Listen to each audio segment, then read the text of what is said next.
Hello friends, अभी आप लोगों के सामने जो ये क्वेश्चंस हैं ये आरआरबी एनटीपीसी 2019 के प्री एग्ज़ाम्स में पूछे गए हैं और 20 जनवरी 2021 की शिफ्ट फर्स्ट के क्वेश्चन हैं।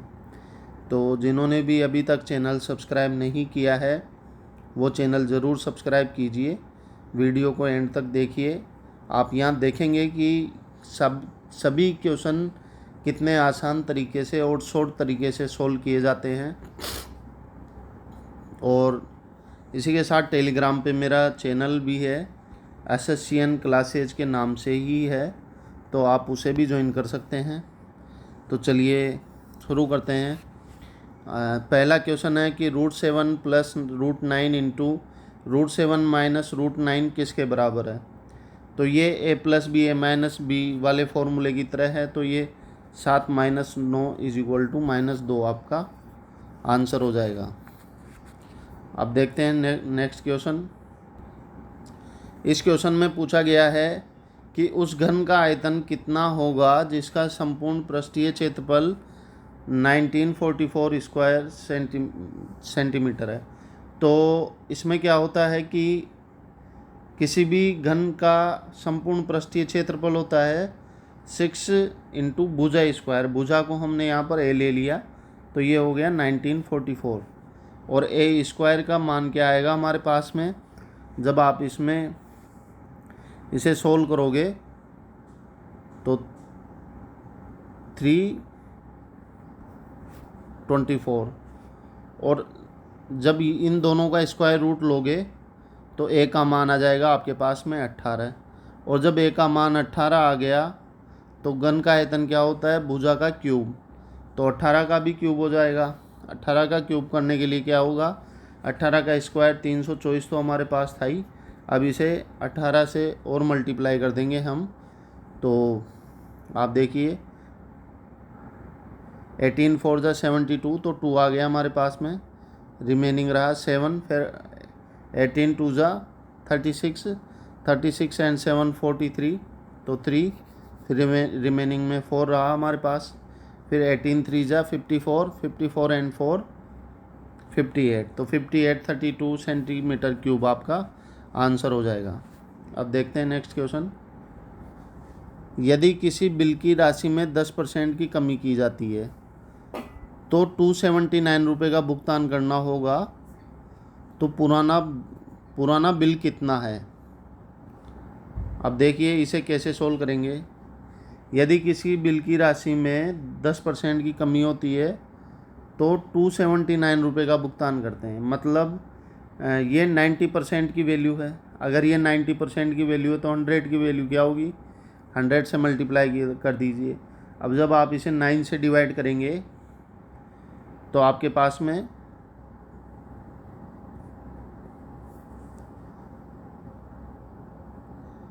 9 से डिवाइड करेंगे आप, तो ये कंप्लीट तो जा ही नहीं रहा है। 279 को जब 9 से डिवाइड करेंगे आप तो 31 आएगा, और 10 से मल्टीप्लाई कर देंगे तो 310 आपका आंसर हो जाएगा। तो चलिए देखते हैं नेक्स्ट क्वेश्चन। इस क्वेश्चन में है कि 4 अंकों की सबसे बड़ी संख्या कौन सी है जो 83 से पूर्णतः विभाजित होती है। तो 4 अंकों की सबसे बड़ी संख्या क्या होती है, 999। अब इसे जब 83 से डिवाइड करोगे आप तो 83 से डिवाइड करने पे जो रिमेनिंग रहेगा उस रिमेनिंग को आप इसमें से माइनस कर देना, वही आपका आंसर होगा। फिर भी आप लोगों को समझाने के लिए मैं खुद सोल्व कर देता हूँ कि आप जब 81 से इसको सबसे पहले 81 कितनी बार जा रहा है उससे अपने को कोई मतलब नहीं होता है, मतलब वो लिखने के लिए, लेकिन आप कर सकते हैं। 83 बन जाए 83, और 99 में से इसको माइनस करेंगे तो 16, फिर 9 आ जाएगा। फिर आप 2 से मल्टीप्लाई करोगे तो 166, फिर इसके बाद में आपका पास में रिमेनिंग रहेगा 39, क्योंकि 3 यहाँ से और 9 यहाँ से, तो 49 में से आप 39 माइनस कर देना, 9960 आपका आंसर आ जाएगा। अब देखते हैं नेक्स्ट क्वेश्चन। सकी ने मोहन से 12 अंक अधिक प्राप्त किए राखी ने मोहन से 12 अंक अधिक प्राप्त किए।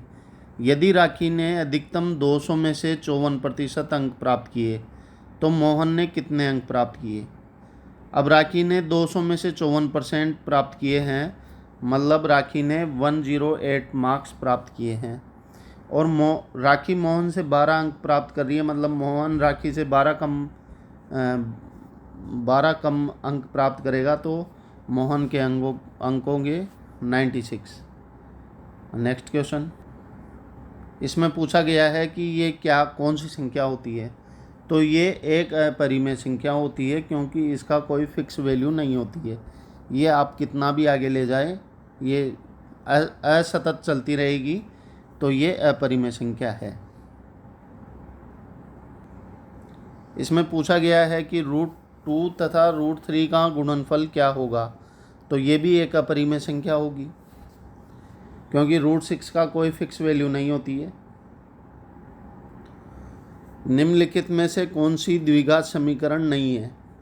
और द्विघात समीकरण के लिए मैंने ये क्वेश्चन पहले भी कराया हुआ है कि जो भी इक्वेशन हो उसके अंदर एक द्विघात का अंक ज़रूर होना चाहिए, द्विघात की वेरिएबल ज़रूर होनी चाहिए। जैसे a² + ab - c जो भी हो, तो एक वेरिएबल स्क्वायर वाला होना चाहिए, उसे द्विघात समीकरण कहते हैं। तो आप इस इक्वेशन में देखेंगे तो यहाँ पर एक स्क्वायर वाला ज़रूर आएगा, क्योंकि इसे जब आप ओपन करेंगे तो m³ आएगा, और इधर इक्वल में भी m³ है, दोनों कैंसिल हो जाएंगे और एक m² की वैल्यू बची रहेगी। तो ये अपने पास में द्विघात समीकरण होगा। इसी प्रकार से इसे जब आप मल्टीप्लाई करोगे तो 2m² आएगा, और ये m² इधर जाके माइनस में हो जाएगा, फिर भी एक m² अपने पास में शेष रहेगा, इसलिए ये भी द्विघात समीकरण है। इसके बाद आप इस पे आ जाइए, इसमें एक x² बनेगा और इसमें भी x से x मल्टीप्लाई होकर एक x² बनेगा, और दोनों आपस में कैंसिल हो जाएंगे, तो ये अपने पास में द्विघात समीकरण नहीं होगी। और आप नीचे वाला भी सोल्व करके देख सकते हैं, यहाँ पर y² की वैल्यू बनेगी ऑप्शन डी में, लेकिन इस साइड कोई y² की वैल्यू नहीं है। मतलब जब भी अपन इस समीकरण को संतुलन करेंगे तो y² का मान ज़रूर रहेगा, तो ये भी हमारे पास में द्विघात समीकरण होगी। तो ऑप्शन सी हमारा आंसर होगा, जो द्विघात समीकरण नहीं होगी। अब देखते हैं नेक्स्ट क्वेश्चन। इसमें पूछा गया है कि 3/8 का दशमलव व्यंजक दशमलव के कितने अंकों के बाद समाप्त होता है। तो इसमें आप डायरेक्ट सोल्व करके देख सकते हैं। तो इसका मान आता है 0.375, मतलब दशमलव के बाद में 3 अंकों तक के इसका आंसर समाप्त हो जाता है। अब देखते हैं नेक्स्ट क्वेश्चन। इस क्वेश्चन में पूछा गया है कि 10 सेब के नमूने में एक सेब के औसत वजन की गणना 104 ग्राम के रूप में की जाती है। बाद में पता चला कि तौलने के दौरान प्रत्येक सेब का वजन 20 ग्राम कम दिखाया गया था। उस नमूने में एक सेब का सही औसत वजन क्या है। तो आप इसमें देख सकते हैं, अगर सभी सेबों का औसत वजन 104 ग्राम है और प्रत्येक सेब का वजन 20 ग्राम कम तोला गया था, मतलब औसत में आप डायरेक्ट एक 20 ग्राम ऐड कर दीजिए तो सभी सेबों का ओरिजिनल औसत वेट आ जाएगा। तो ये क्वेश्चन यहीं समाप्त होते हैं। चलिए फिर मिलेंगे नेक्स्ट वीडियो के साथ, तब तक के लिए जय हिंद।